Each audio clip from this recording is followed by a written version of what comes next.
Alright, I was gonna do a video about this movie like 2 days ago, but since everything has happened, I've just been like, you know what, I don't feel like doing any videos.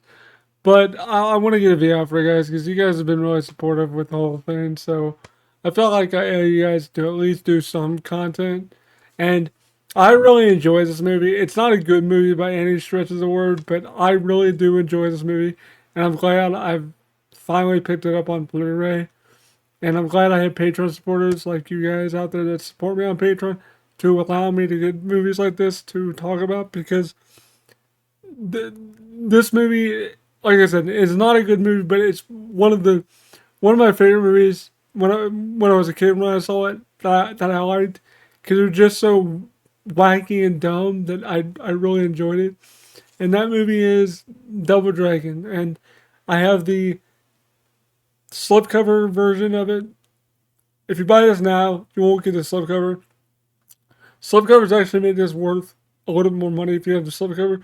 So if you have this with the slipcover, you're lucky because it's like $50 to $60 if it has a slipcover. I pay like $59 for this with the slipcover because I like to have my stuff fully complete. If it's supposed to have a slipcover, I try to get it with the slipcover. So yeah, with that out of the way, let me just get into this movie and talk about it. You do get two discs. It's the DVD and Blu-ray. I hate when they do that. It seems like a waste of a disc to include the DVD. Like if you're getting a Blu-ray, like why include a DVD of it? Like that doesn't make sense to me. Like at the time of Blu-ray, and even when this came out like 2019 or something like that, or something like that. And I was like, why include a DVD? Why not just have Blu-ray and that be it? Like I don't know, it's just a weird pet peeve.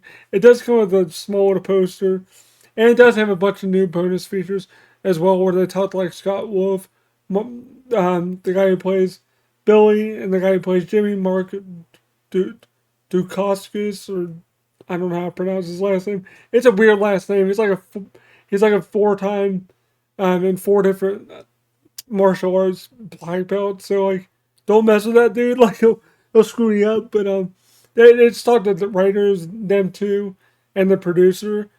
Sadly, they didn't talk to Robert Patrick or Alyssa Milano. I don't know if they just couldn't get them to do it, or they didn't really want to talk about this movie because of how bad it is and how much it flopped in the box office. Because it had like a $7 million budget or something like that, and only made like $3 or $4 million. So it flopped pretty bad. But like, I feel like this has a kind of a cult following now because people do talk about how bad it is.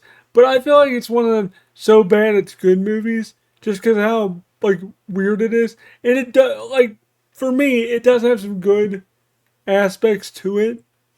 One of them being the way they treat the whole nomenclature of like Double Dragon and what that is. Because, yes, it's technically Billy and Jimmy, but there's something cool with it. Let me put this down so I'm not just constantly holding this. So, yeah. Anyway, so the movie takes place in the distant future of 2007. Woo! Like, the future of this movie is like so dystopian the way Los Angeles is. I think it's like New Angeles or something. I forget what the hell they called it in the movie.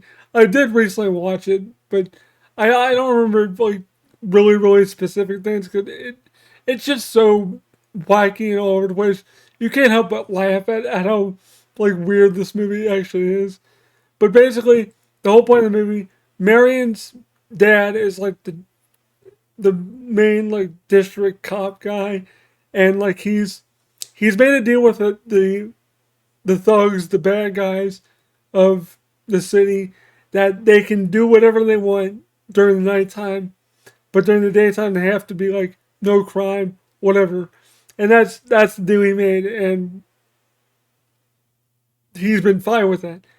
But Marion, she has this secret underground like police force. She has. I don't even. It's like a vigilante. It's like a Batman type thing where during the nighttime she's trying to stop the crime that's happening, but to him she's part of the problem, but he doesn't realize that they're actually trying to like stop the crime.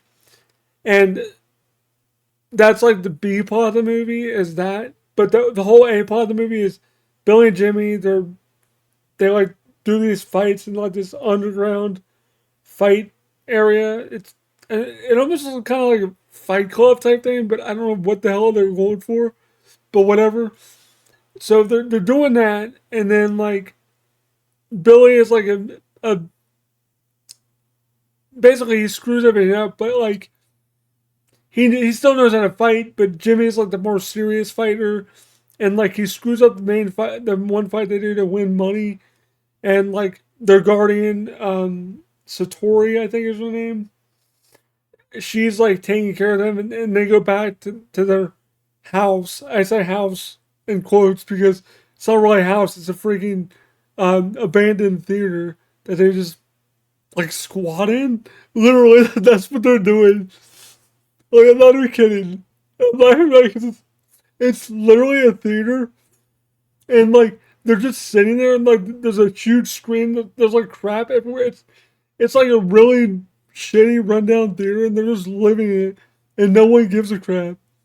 And so they're sitting there during dinner, and she's like explaining what this medallion is because she's like, "Oh, it's time that you boys know what I've been keeping from you. But this medallion belonged to your father. It's called the Double Dragon. This is one half of it. This is the half that helps you control your body and leaves you basically impervious to damage or whatever." She doesn't say that, but that's basically what it does.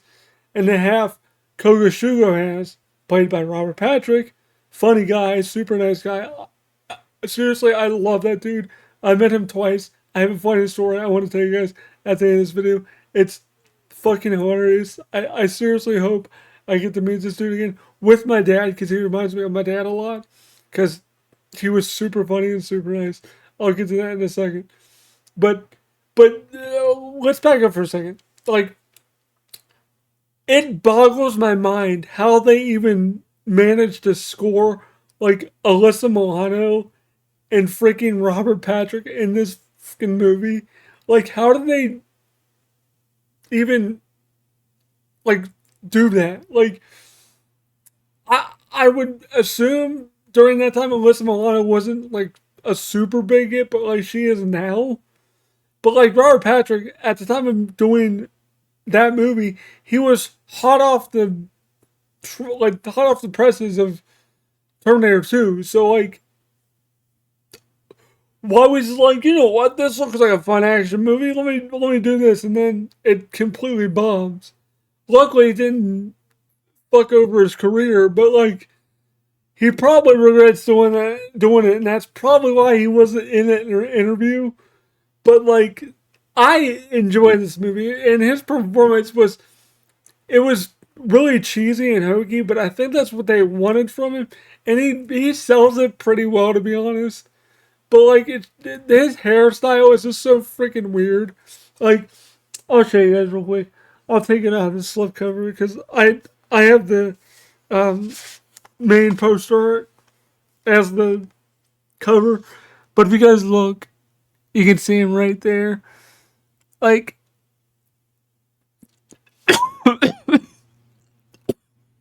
excuse me. But there you go. So yeah, he looks like wonky as all hell, but like for real, like I don't know how they got him to be in this movie, but it's just hilarious that they did, and I don't understand why. Sorry, he wanted to do it, but like I don't know, it's just funny he was in it. So his whole thing is like he wants to have ultimate power and take control of the world, blah blah blah blah blah. You know, standard villain stuff. And of course, he wants all the gangs to like work together, and that means roping in a Bobo or Bo Abobo is what he's called in the movie, who is kind of a big dude, but like he gets like genetically modified to be like this super, like comically like hulky. dude, he is the worst character in the fucking movie. His look is so freaking bad. Like it's terrible. If I can find a picture of it, I'll flash it up on screen. But like it is fucking terrible how they did a Bobo in this movie. And like I was just like, why did they do it this way? I get what they were going for, but like no, that's not how you do it. Like he was a normal burly big dude in the games.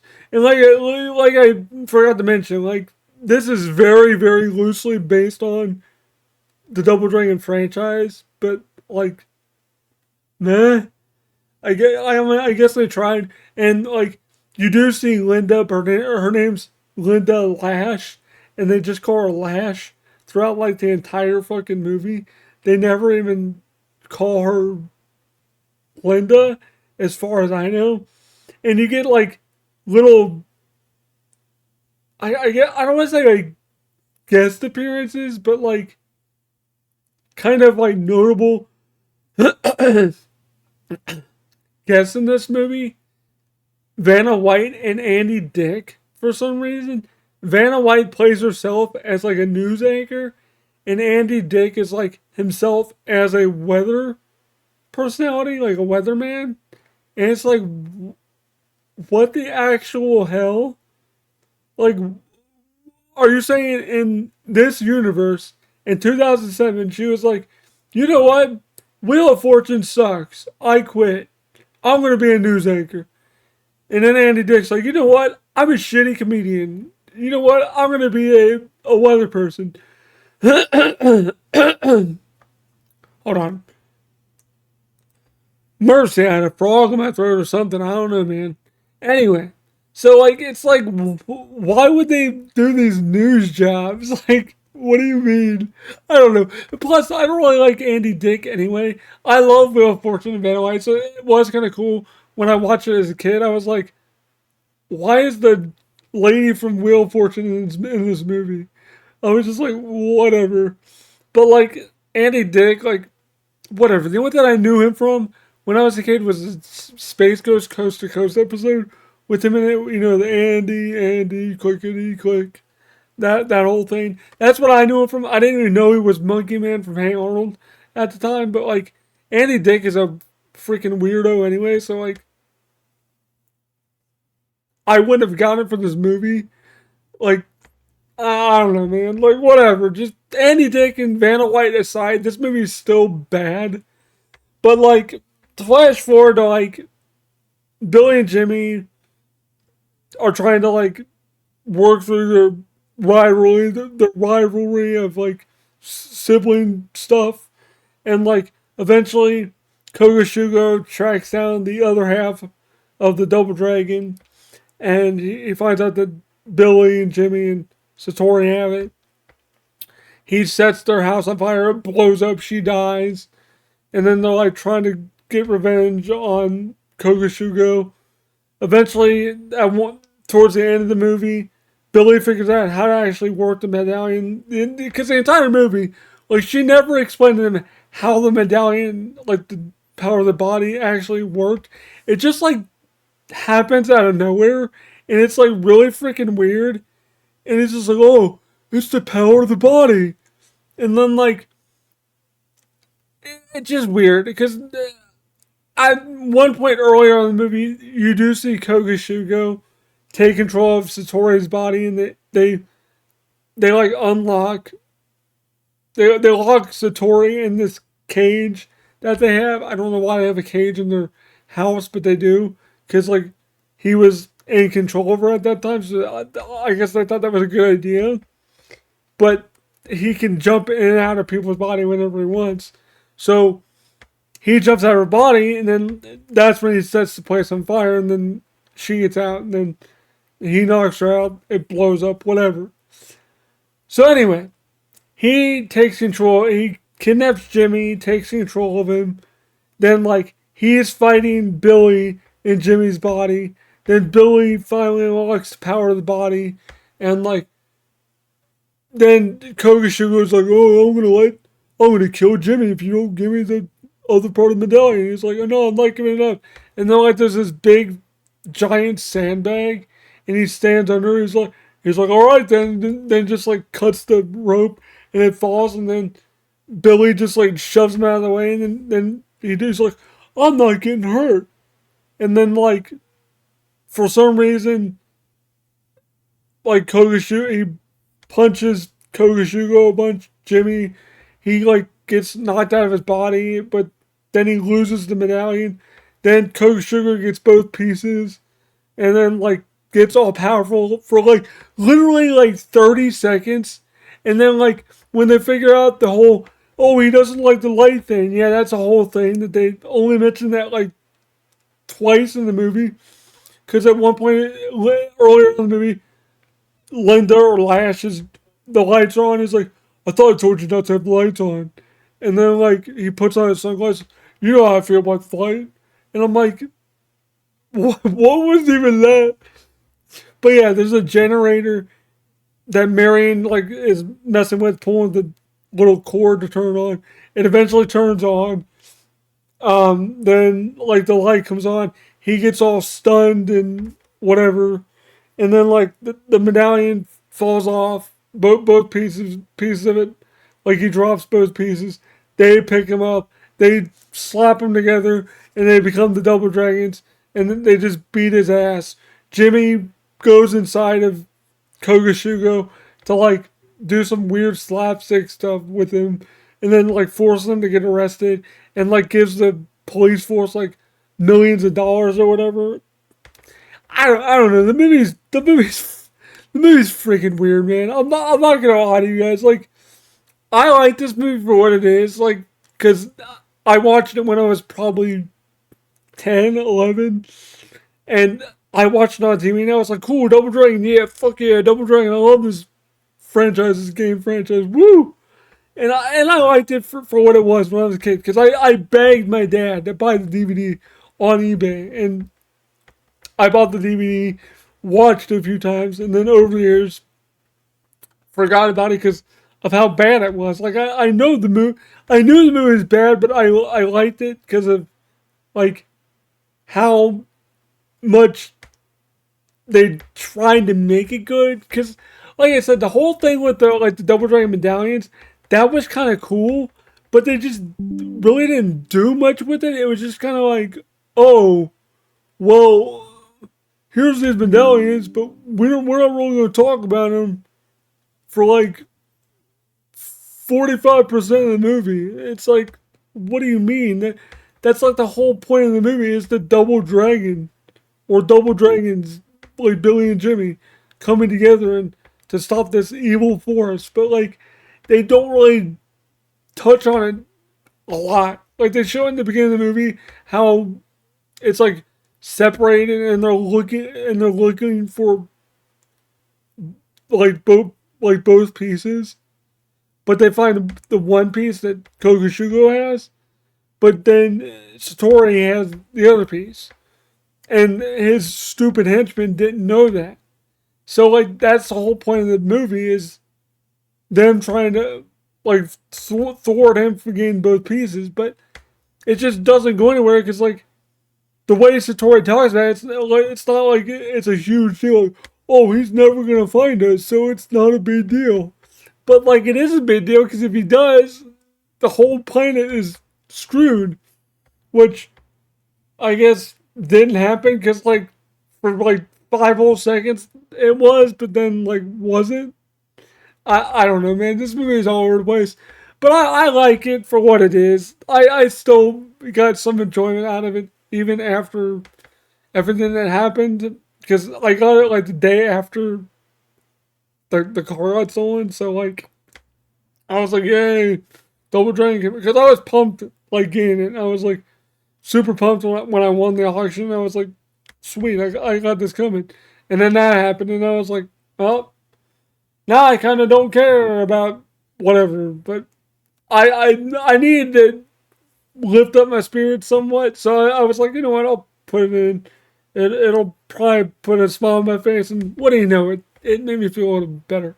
So I'm glad I got it. I'm glad I put it in. I'm glad I rewatched it. The bonus features were kind of cool. Um, I did forget that the guy who plays Jimmy was actually in John Wick Part 3, I believe. Um, he's in one of the John Wicks. It's either 2 or 3. I can't remember. But like he plays the one dude, the one like samurai dude that's like bald or whatever. And like I didn't realize that was him when I was watching John Wick 3 or 2, whatever one it is. And I was like, oh, that's the same dude. When I watched Double Dragon, I'm like, why does that guy look familiar, like the dude from John Wick? And I'm like, oh, because it is the dude from John Wick. So that's kind of cool that he actually got to be in a like good choreographed like fight scene movie with John Wick. Because if you have not to go off on a weird John Wick tangent, but if you have watched any John Wick movies, like you are missing out on some like super great choreographed crap. Like if you go from this to watching like John Wick, like holy, it'll blow your mind. Like it's that freaking good.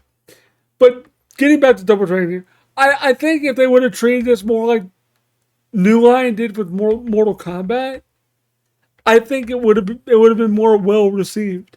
Now Mortal Kombat Annihilation, that movie was garbage because the story was dumb and just the acting was terrible. This Double Dragon, it's the same situation. The acting was terrible. The story was kind of dumb. It had good parts to it, but it wasn't executed well, and just the story pacing was just not great. And plus, like the CG wasn't super good either. So the minimal amount of CG there was. So and the other thing is they filmed it in like Chicago or something, and it takes place in LA. It's like, why the hell did you just film it in LA? Like they even said they had to like build the Hollywood sign, and I'm like, what was the point of filming in like Chicago?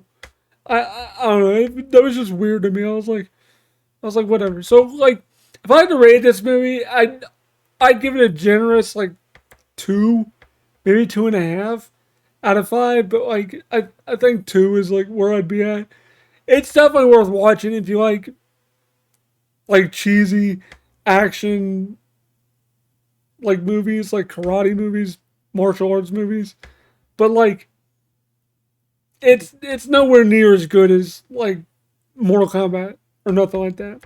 But yeah, those are my thoughts on Double Dragon the movie. Let me know what you guys think about Double Dragon the movie. But before I end the video, I'm going to talk about my funny interaction, my second interaction with Robert Patrick. Just because I want you guys to know how cool of a dude he actually is. He is a really nice guy. So my wife and I were going to a convention. Um, it was like 2017 or no, was it 2020? I forget when it was. It was something. It was fairly recently.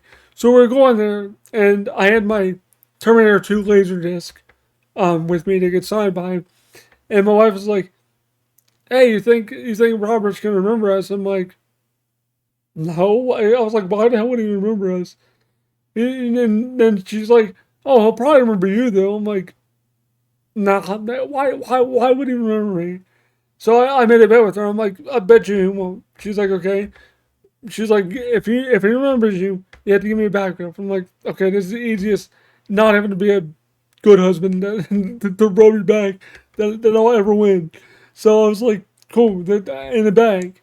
So we get up there, and I kid you not, the first thing he says to me is he's like, you look familiar, and I'm like, and I literally was like, God damn it, man.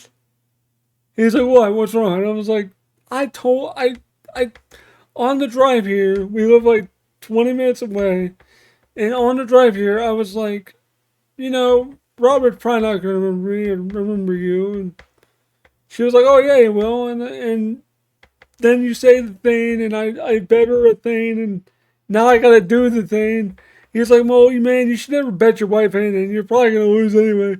I was like, yeah, man, but like, I didn't think he'd actually remember me. He's like, yeah, I remember you because we had a funny interaction. And you talked about your dad and stuff, which I did, which is kind of cool that he remembered stuff like that. I was like, holy crap, he actually did remember. So it's just really cool that like he remembered who I was, and he was so nice about like signing the laser disc, and he was like, "Do you know what a laser disc is?" I was like, "Yeah, I got a laser disc player at home. I actually watched this on laser disc recently." He's like, he just got a good kick out of that. And then the next day, I get there again, and I see him again. He's like, "Did I do something with my hair?" And I'm guessing it looked similar to what it does now. It's kind of longer like it is now, and I'm guessing like it was kind of like disheveled or something like that or something. I don't know why he kept like harping on me about my hair. It was weird, but it was really funny. He was like, "No, no, you did something here." He's like, "You had to like had just got out of the shower or something." I was like, "Yeah, I got a shower like right before I went to bed the night before." He's like, "Oh no, it looks totally different." I'm like, okay. When I get home after my shower, I'll prove to you that I don't do anything special to my hair. So that night, got up from the convention, got a shower. You know, as soon as I got out of the shower, I took like a headshot of myself, and I tweeted at him. I said, there, I finally took a shower and redid my hair, and like, I'm not even kidding. He liked the tweet, and I was like, that's awesome. And he remembered that whole conversation that we had the day like a couple hours ago. So that was pretty cool. Now, if I meet him again, will he remember any of that? Probably not, since it's been like 4 years. But I don't know. It was like 2 or 3 years since the second time. So like, who knows? Maybe I made an impact on him. I have no idea. But I just thought that was super cool, and I thought you guys want to hear a good little feel good story about Robert Patrick. So if you get a chance to meet him, he's a super cool guy. But like, do not piss this dude off, because there was one altercation that happened, like where one dude was like yelling at a volunteer, and he like got all up in the guy's face and was like screaming, and like my wife and I heard him like yelling, but we thought it was like reenacting a scene from one of his movies or something. But like, no, people said he was like ready to like screw this dude up, and I was like, damn it, I missed that. That would be so cool to see T1000 just get ready to screw this dude up. But yeah, he's a super sweet dude. Like, I hope I get to be in it, because I would love to get Double Dragon signed if he feels up to like signing it. I don't know how he feels about signing like garbage movies that he did in his career. So like, I don't know how receptive he is to stuff like that, because some people get weird about signing certain things. I don't know. Who knows? But yeah, I hope you guys enjoyed the video. Thanks for rolling with me to the movies, and this has been Rolling with Kevin, and I am rolling out. Peace. Thank you guys so much for watching this video. If you did enjoy it, don't forget to leave a like, comment down below, subscribe, click the bell button for all notifications so you get notified when I upload new videos, go live, post on the community page, all that good stuff. Shout outs to all my Patreon supporters: Matt Y99, Reaper7734, Titled Cal, AJ Gadawa, Oliver Frederick, Zual Atfi, It's Me, Charlize, Joe, William Swift, Jeff 17, Charlie McKeon, Reverse Security, Zoo Hall, Preliab, Just Drew, Ari Munson, HHG Fan, George McConnell, Elliot Scott, Benjamin Tellen, Magdalene Massaro, Vic Gomez, Freddie Ladd, Lee Fernay, and TJ Johnson. And I almost forgot about my newest one, Simon Lim Rossman. If I pronounced it wrong, I apologize, but thank you all for supporting me. It really does help out the channel a lot. Thank you to everyone whose name was scrolling across the screen for this screen. Thank you guys so much. I really do appreciate it. Don't forget to also follow me on Facebook and X as well if you want updates on what I'm doing, what I'm working on. If you want updates on when I upload videos, X is the best place to go for that, because I always tweet out when I do new videos. Anyway, thanks for watching, guys, and I am rolling out.